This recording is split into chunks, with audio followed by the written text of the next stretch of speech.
Veteran journalist Eric Wishart says that misinformation and the so-called fake news are some of the challenges that traditional media faces in the digital age. The president of the Foreign Correspondents Club in Hong Kong also suggests that mainstream media outlets should have strong partnership with major social media service providers and IT giants to fight the flow of misinformation. Running war with the media. They are among the most dishonest human beings on earth.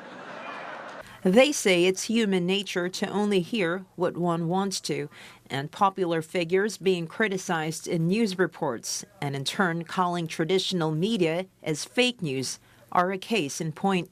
Since the 2016 presidential election campaign, President Donald Trump repeatedly lashed out at some mainstream media outlets, labeling their reports as fake news, or as his counselor would call it, alternative facts.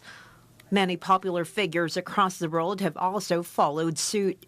However, veteran journalist Eric Wishart explains that the so-called fake news has been existing for a long time, and it has especially become more relevant these days after Trump's attacks on the media and amidst the expanding and complex web of sources of information. Fake news always existed. It's always existed, as long as people could publish fake news. It's an international issue. And this is, people forget that they think that fake news began with Donald Trump, but it's expanded around the world. And there's a bit of an irony as well that, of course, a few years ago the Chinese banned what they call fake news and rumours online and were accused of censorship. And of course, in the West now, when we're fighting fake news, it's to defend democracy. Media practitioners have been debating over the meaning of the phrase fake news, especially amid the growing influence of the new media or social media. Fake news is news that is fabricated, to be presented as real, to deceive people, and often with a malevolent intent. The President of the United States saying the New York Times is fake news, he can say what he likes, but it's not fake news. Fake news is not a story that a politician doesn't like.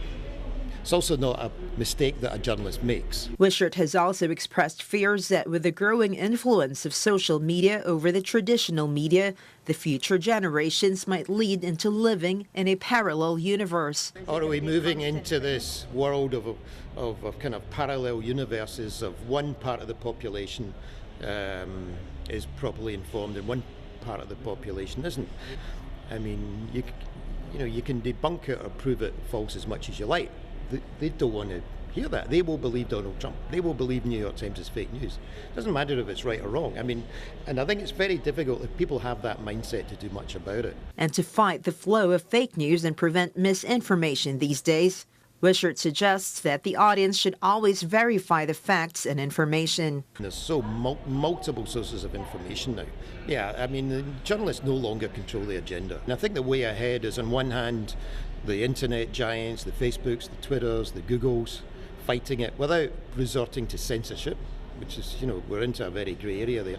And also, I think the media have to, just as the media have partnered for journalist safety, I think they have to partner now to when it comes to verification. You just have to check and check and check. Wishart was speaking during the sidelines of AIPIM's talk series last night entitled News Judgment, Fact Checking, and the Challenges of Fake News. The event was held by the Macau Portuguese and English Press Association.